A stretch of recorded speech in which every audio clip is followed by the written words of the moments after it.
Olá! Bom dia, boa tarde, boa noite. Não importa a hora que você esteja ouvindo esse podcast ou vendo esse vídeo, nós somos do Coletivação e a gente está aqui com o nosso programa Pode Pôr para Quebrar. Hoje a gente tem um convidado muito especial, muito especial. Primeiro a gente tem junto conosco Adriano, que é o Dedê, que é o nosso advogado do Paranoá, nosso companheiro de luta aí na construção do movimento, e o nosso deputado federal, Carlos Aratini, do PT de São Paulo. Eu acho que eu fiz um texto aqui para te apresentar, deputado, mas eu acho melhor passar a palavra para ti, você se apresentar, né? Que você sabe melhor como a gente deve se apresentar. Então, eu vou passar para o deputado primeiro, depois o Dedê dá um salve aí, e a gente começa a nossa entrevista. Legal. Está contigo, deputado? Tudo bem com vocês? Olha, obrigado aí pelo convite, Cristiane, Adriano, para participar desse programa, né? Eu sou deputado federal por São Paulo, né? Estou no 4º mandato como deputado federal, já fui vereador aqui na capital, já fui deputado estadual, secretário de transporte no governo da Marta Suplicy, e a gente vem nessa luta há muito tempo, né? Então, a gente agora, evidentemente, está dentro da Câmara travando batalhas enormes, né? Em 2017 eu fui líder da bancada do PT, foi um ano muito difícil, né? Foi praticamente o ano que o Michel Temer tentou aprovar a reforma da Previdência, nós conseguimos barrar, né? Naquele ano foi uma vitória muito grande. Depois fui 2 anos seguidos como líder da minoria no Congresso Nacional, onde nós lutamos muito para derrubar vetos do governo, né? E conseguimos bastante coisa também, derrubar bastante veto aí do governo do Bolsonaro e de políticas públicas importantes, né? E agora o ano passado fui da Comissão de Orçamento e esse ano aqui estamos na luta.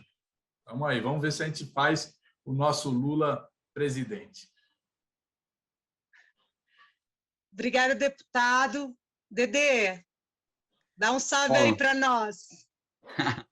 Olá a todos que acompanham aí o podcast Pode Pôr para Quebrar, Pode Pôr para Quebrar.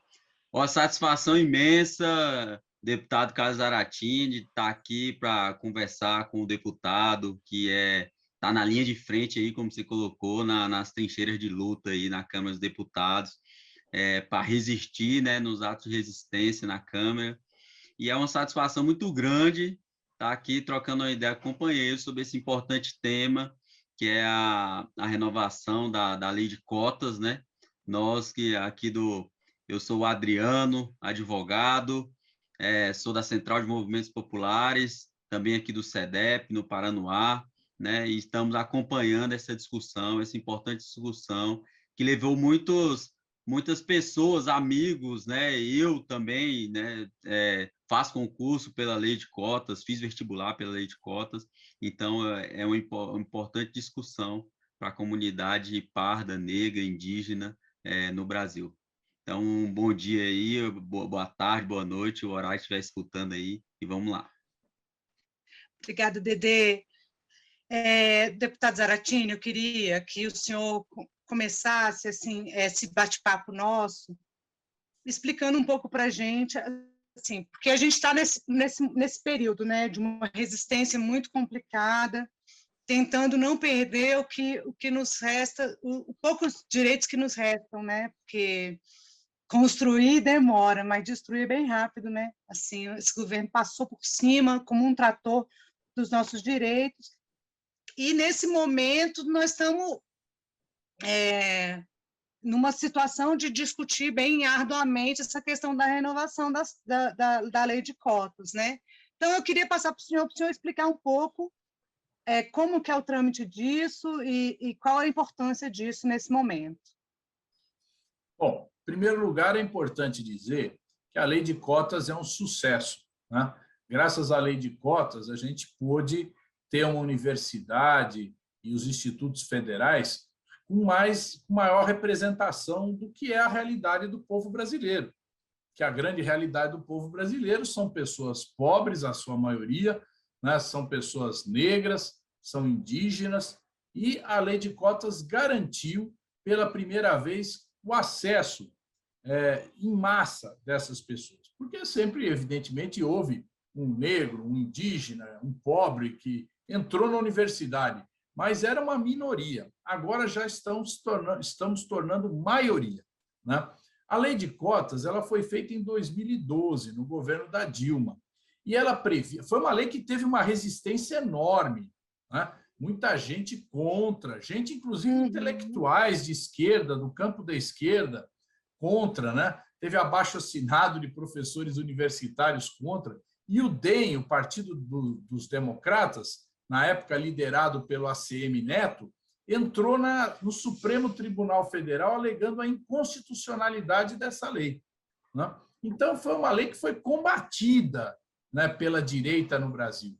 E nós começamos a implementar. A lei de cotas prevê que 50% dos alunos sejam de escolas públicas, e dentro desses 50%, conforme a proporção de cada estado, haveria uma participação de negros e negras e de indígenas. Depois, posteriormente, foi acrescentado também pessoas com deficiência, né? Então, a lei de cotas é uma lei que permite, né, essa entrada de jovens pobres da periferia, negros e negras, e também dos indígenas, principalmente nos estados onde há maior participação do povo indígena, né, dentro das universidades brasileiras e dos institutos federais. Então, a mesma lei também prevê que no 10º ano, ou seja, agora em 2022, seria feita uma revisão. Essa revisão era prevista ser iniciativa do governo federal. Depois, quando, no mesmo projeto que incluiu as pessoas com deficiência nas cotas, também se fez uma modificação permitindo que os próprios congressistas, deputados ou senadores, apresentassem projetos de revisão dessa lei, tirando a exclusividade do executivo. Então, o que aconteceu a partir daí? Inúmeros projetos foram apresentados, né? Projetos tanto que foram a iniciativa do nosso campo, né?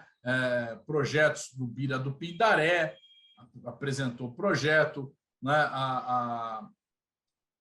Projetos da Comissão de Direitos Humanos, né? Foram apresentados, mas também foram apresentados projetos da direita.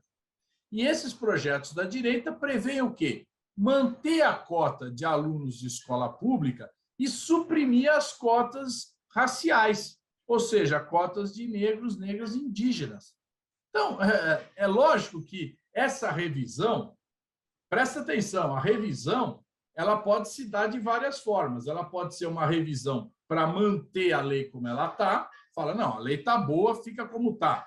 Pode ser uma revisão para modificar a lei para pior, ou pode ser uma modificação para melhor. A revisão é uma revisão, certo? Não diz para que lado vai.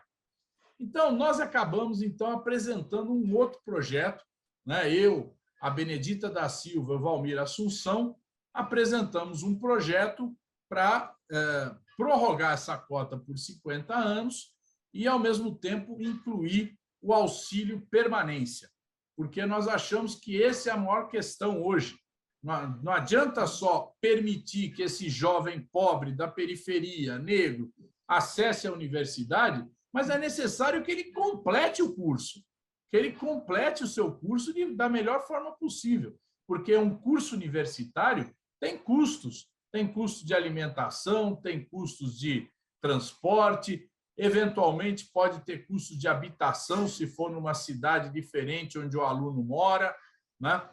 Tem custos de livros, tem custo de internet. Então, imagina, um aluno de escola pública, de baixa renda, ele entra na universidade, beleza, entrou, maravilha. E depois? Então, nós precisamos garantir também o auxílio permanência. E aí a gente correu também para conseguir o regime de urgência para esse projeto. Regime de urgência, às vezes as pessoas confundem. Ah, vai votar rápido. Não é que vai votar rápido. Regime de urgência é necessário para que o projeto vá para a pauta do plenário.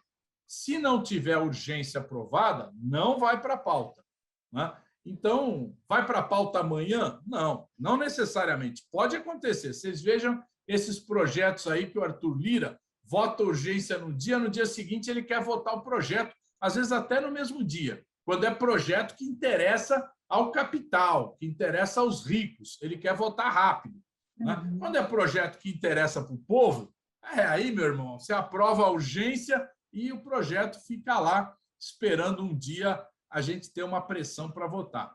Mas, olha, nós aprovamos a urgência, então o projeto já pode ir para a pauta e conseguimos que o relator do projeto fosse uma pessoa do nosso campo de esquerda, o Bira do Pindaré, que é deputado do Partido Socialista lá do Maranhão, né? É uma pessoa muito comprometida com a defesa dos negros, negras, das cotas raciais, é um deputado ligado à luta dos quilombolas, ligado à luta do pessoal que mora ali, vizinho da base de Alcântara. Então, é um companheiro muito comprometido, que já apresentou um primeiro relatório, né?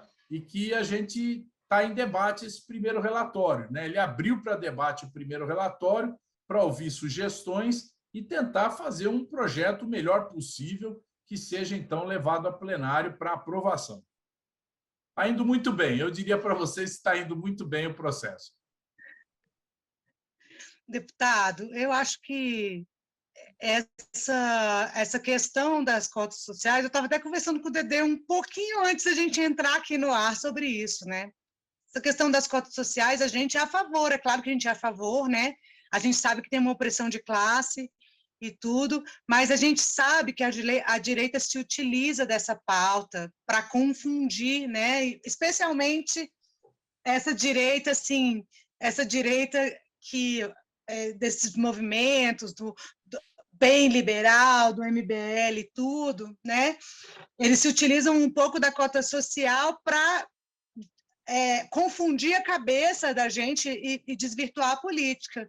Existe a cota racial é uma política de reparação histórica, né? E não se faz reparação histórica, então, em 10 anos, né? Isso é uma política de um pouco mais de fôlego, por isso é importante continuar a cota racial. Aí eu queria perguntar isso para você, Dedê, na sua realidade de garoto aí da periferia, assim, o que você acha que como a cota racial contribuiu aí para a educação assim da galera? Boa pergunta, Cris, assim, por quê?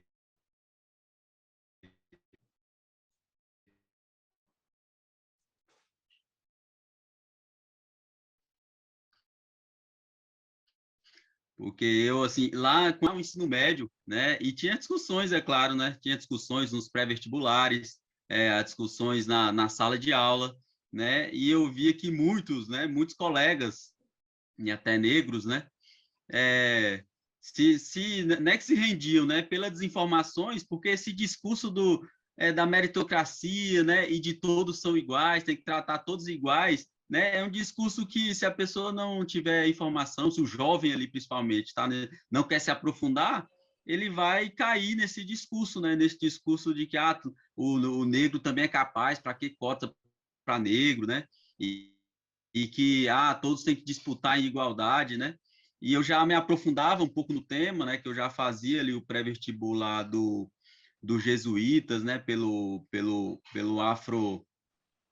Educa Afro, né, e a gente discutia bastante essa questão, por que das cotas, a importância das cotas, né, então e eu percebi eu percebi que nos primeiros anos que eu fazia o vestibular aqui para a UNB, quando eu me transportava para o plano piloto para fazer a prova, eu só via, assim, parecia que eu estava em outro país, né? São pessoas brancas fazendo a prova para entrar no vestibular, e eu me sentia até, assim, meio que, assim, fora de conexão, assim, com aquilo ali, né? E depois que a UNB, em 2004, começou a implementar as cotas, essa realidade foi mudando bem aos poucos, eu quando percebi, eu fiz vestibular ali para a UNB mais ou menos até 2004, 2005, e deu para perceber que nesses anos começou a ter bem mais negros, pardos, indígenas, né, vindo para fazer o vestibular da UNB e mudando, trazendo a universidade para a realidade brasileira, como o deputado colocou, né, porque parecia que a gente estava em outro país nesses ambientes das universidades. Parecia que a gente estava num país do miolo da Europa, né, só pessoas brancas e tal, não que seja ruim, mas tinha isso.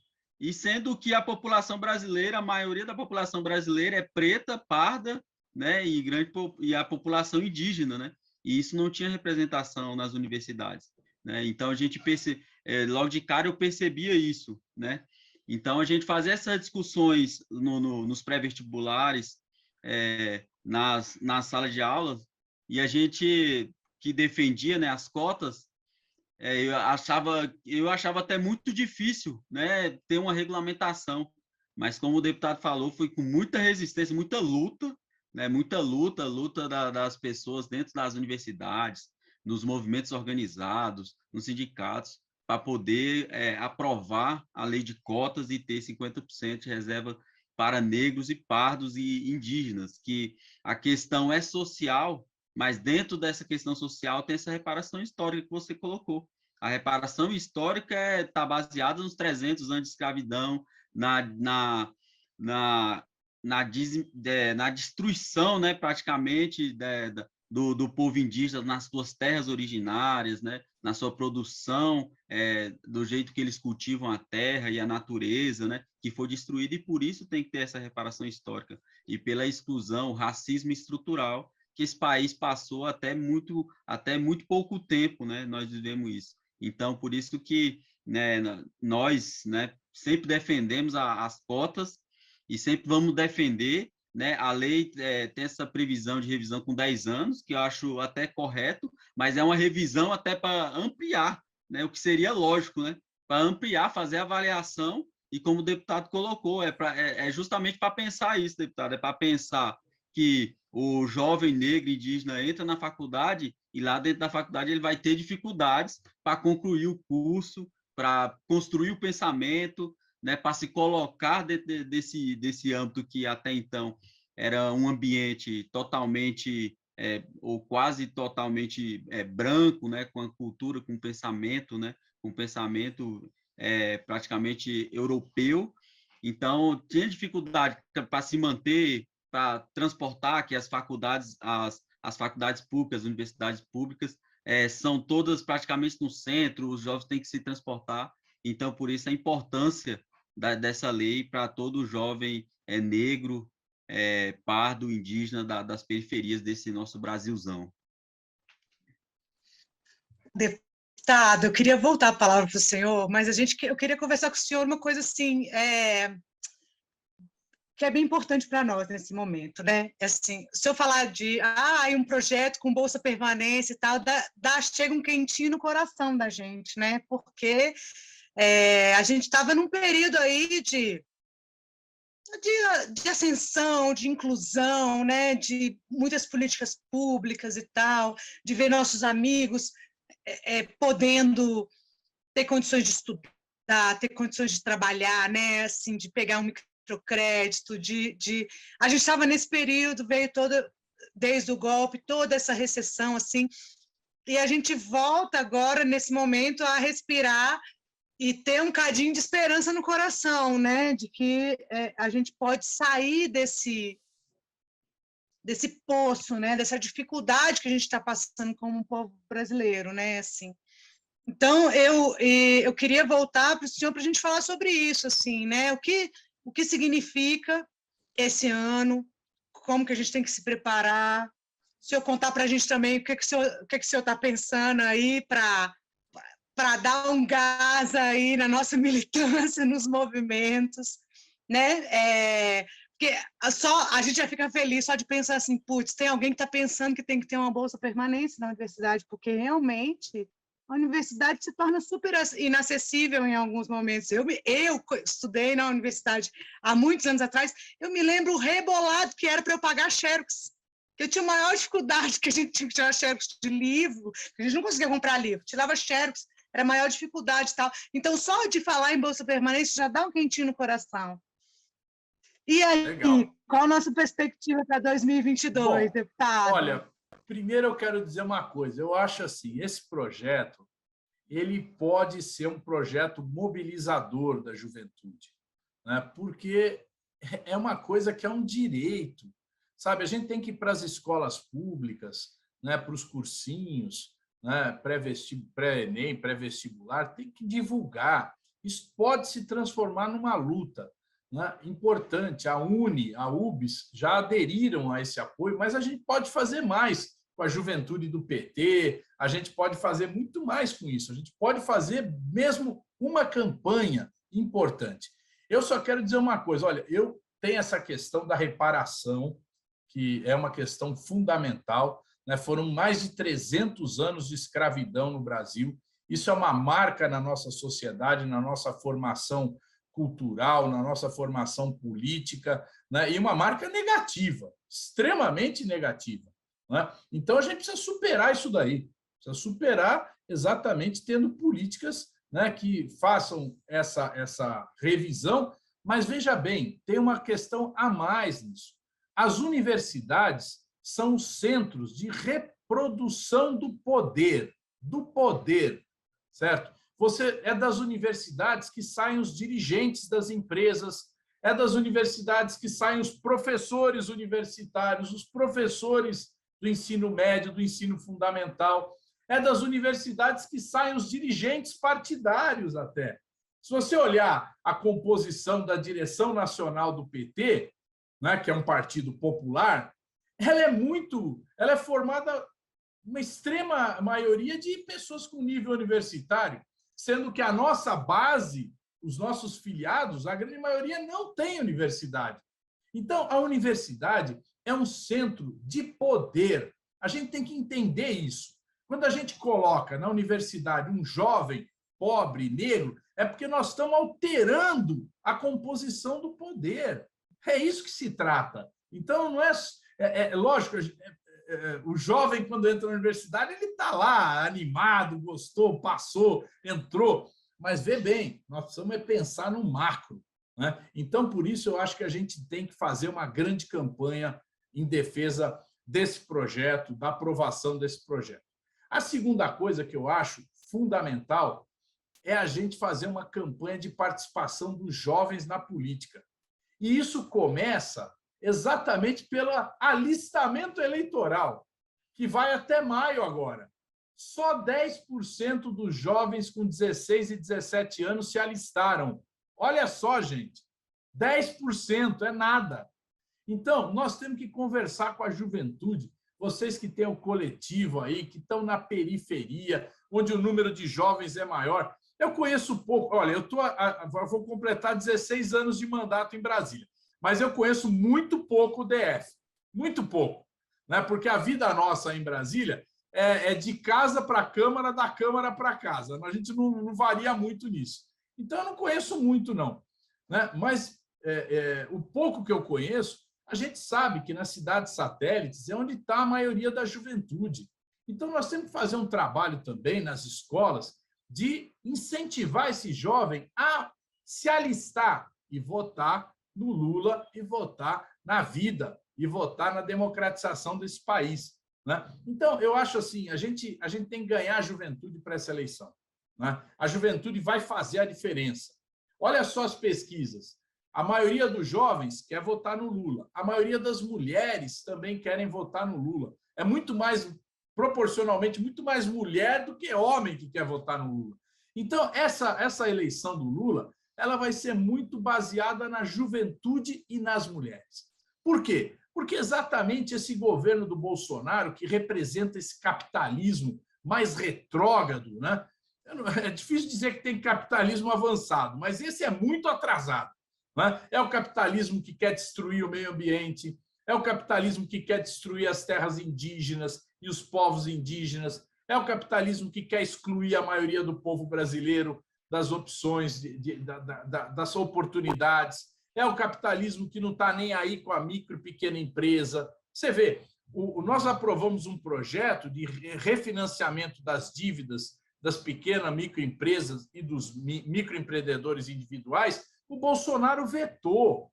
A semana passada nós derrubamos o veto, certo? Então, por quê? Porque nós temos um olhar para aquela microempresa. E eles não, eles estão interessados na grande empresa, especialmente nas multinacionais que vêm aqui para explorar as riquezas e o povo brasileiro.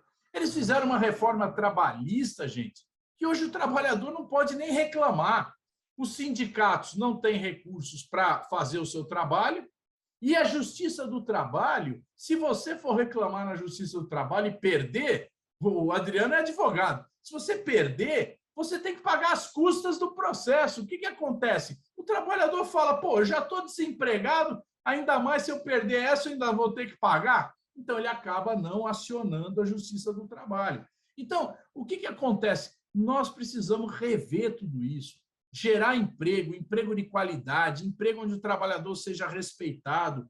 Então, gente, é um desafio enorme para nós do PT e para o povo brasileiro. A gente precisa engajar o povo brasileiro nessa eleição, sabe? Mostrando claramente, olha, a gente quer um governo que dê respeito ao povo, que dê respeito ao meio ambiente, certo? Que garanta que as nossas riquezas sejam utilizadas em favor do povo e não contra o povo. Né? Imagina a quantidade de petróleo que nós temos no pré-sal, um petróleo barato, que é barato de extrair, porque cada poço de petróleo do pré-sal jorra uma quantidade de petróleo inimaginável.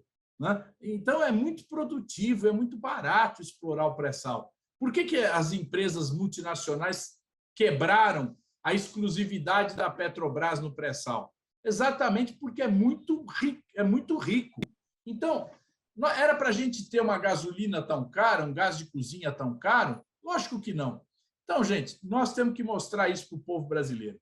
Nós vamos mudar esse país, mudar para melhor, né? Mudar garantindo emprego, garantindo renda, derrubando a inflação, garantindo oportunidade para as pessoas e mudando o status quo no Brasil. Não dá para continuar do jeito que está. Então é isso, gente. É esse recado aí que eu acho que a gente tem que passar aí para os jovens, né, e para a nossa população de periferia. Olha, deputada, é maior prazer receber o senhor aqui no nosso podcast. Queria falar para o senhor que o dia que o senhor quiser dar uma passeada aí por Brasília, você pode ligar para a gente, que a gente te leva para conhecer o Paranoá, o Riacho Fundo. A gente tem um trabalho muito legal no Riacho Fundo, lá com cooperativas de catadores e catadoras. Então, o dia que o senhor estiver entediado aqui em Brasília, estiver preso em Brasília, se quiser dar uma passeada, pode ligar. Fica à vontade. Pode chamar, a gente dá um rolê podemos ver aí uma data, se vocês quiserem organizar uma reunião aí numa dessas cidades, a gente vai, entendeu? Vamos organizar aí, legal. Mas né, a gente dá uma escapada lá da Câmara e vamos reunir aí com o pessoal aí, tá bom? Estamos à disposição. Nosso mandato é para isso. E aí, galera que está escutando a gente, galera que está vendo a gente, queria pedir para vocês curtirem, compartilharem, se inscreverem nos nossos canais. Todos, Coletivação PT, a gente está aí construindo uma nova forma de organizar nas eleições e fora das eleições, juntando o PT e os movimentos populares. Eu já vou me despedindo, mas antes eu vou passar para o Dedê. Quero passar para ti, Dedê, para você fazer suas considerações finais. Eu acho que esse papo é um papo que te toca o coração, te emociona, né, Dedê? Então, queria pedir para você dar suas considerações finais aí, amigo. Sim, Cris. Então, claro, esse tema é um tema que, para mim, toca bastante, né? Porque toca muito o povo da periferia, os pretos e pardos, né? E é muito bom ter essa conversa com o deputado Zaratini, né? Que representa o Partido dos Trabalhadores na Câmara Federal, né? E que faz a defesa do governo que estava no rumo, viu? Estava nesse rumo, Zaratini, no rumo de defender o meio ambiente, de valorizar a diversidade desse país, nos seus povos, né? E nos lugares mais remotos, né, desse país e que sofrem na pele, né? Todo a consequência desse capitalismo que só quer destruir, só quer beneficiar grandes empresas e não pensa no povo mais necessitado e nas camadas da população que estão lutando para sobreviver nesse país. E por isso é necessário, né, colocar o país no rumo de novo, né, com Lula presidente, né, para colocar o país nesse viés novamente, né? E com isso também valorizar as pautas de luta, né, da população negra, parda e indígena nesse país. Então, um abraço a todos que acompanharam aí o nosso bate-papo. E ter próximo um deputado sempre é muito bom, né? É um mote para a gente dialogar com a juventude, viu, deputado? É um mote. Se a gente aqui tem um deputado, traz ele na periferia para trocar ideia com a galera, trocar ideia com a juventude, é um mote para a gente abrir esse diálogo com a juventude e convencer a juventude que a política não é algo ruim, a política não é esse monstro todo que pintam aí, e a gente pode estar próximo, pode conversar e pode defender as nossas bandeiras lá dentro do Congresso, nas instituições de poder executivo. Então, um abraço a Tine que aceitou nosso convite e toda a comunidade aí da periferia do DF, o Coletivação, e estamos fortes nessa luta para reeleger Lula e tocar as nossas bandeiras de luta. É isso, gente. Muito obrigada. Um beijo para todos vocês. Sigam a gente, curtam, compartilhem. E também, fica de olho aí no deputado Carlos Zaratini. Vamos acompanhar o mandato dele, fiscalizar, cobrar e sugerir também, né, gente? É isso que o povo tem que fazer, participação social. Tá bom, gente? Um beijo.